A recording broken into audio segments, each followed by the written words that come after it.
नमस्कार, मैं हूं विजयश्री और स्वागत है आपका सियासत नगरी में। असम विधानसभा में 90 साल पुरानी नमाज ब्रेक की परंपरा को खत्म करने का फैसला लागू कर दिया गया है, जिससे प्रदेश की राजनीति में नया विवाद खड़ा हो गया है। मुख्यमंत्री हिमंत बिस्वा शर्मा ने इसे औपनिवेशिक बोझ से मुक्ति और उत्पादकता को प्राथमिकता देने वाला फैसला बताया, जबकि विपक्षी दल AIUDF और कांग्रेस ने इसे संख्या बल के आधार पर थोपा गया निर्णय करार दिया है। यह परंपरा 1937 में मुस्लिम लीग के मुख्यमंत्री सैयद सादुल्ला के कार्यकाल में शुरू हुई थी। इसके तहत जुमे की नमाज के लिए मुस्लिम विधायकों को 2 घंटे का ब्रेक दिया जाता था और इस दौरान सदन की कार्यवाही रोक दी जाती थी।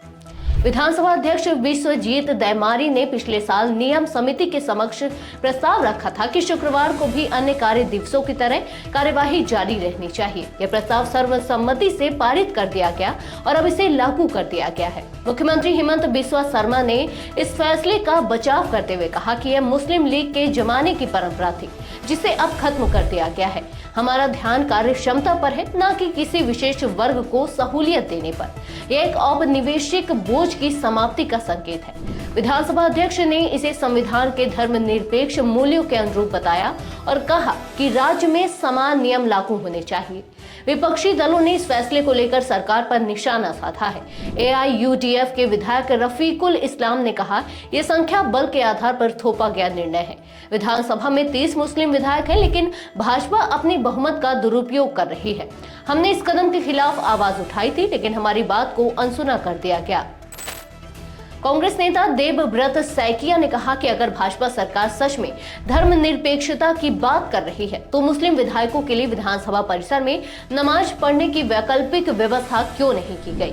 इस फैसले के राजनीतिक मायने गहरे हैं। भाजपा इस फैसले को सुधारवादी और समानता सुनिश्चित करने की दिशा में उठाया गया कदम बता रही है, जबकि विपक्ष इसे अल्पसंख्यकों के अधिकारों पर हमला करार दे रहा है। असम की राजनीति में भाजपा लगातार मुस्लिम तुष्टीकरण के खिलाफ मुखर रही है और यह फैसला उसी रणनीति का हिस्सा माना जा रहा है। वहीं कांग्रेस और AIUDF इसे आगामी चुनावों में बड़ा मुद्दा बनाने की तैयारी कर रहे हैं।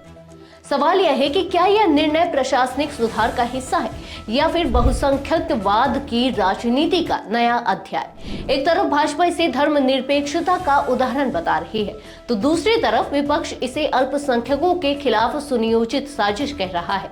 असम की राजनीति में यह फैसला आने वाले समय में और बड़े राजनीतिक टकराव की जमीन तैयार कर सकता है। आज के लिए बस इतना ही।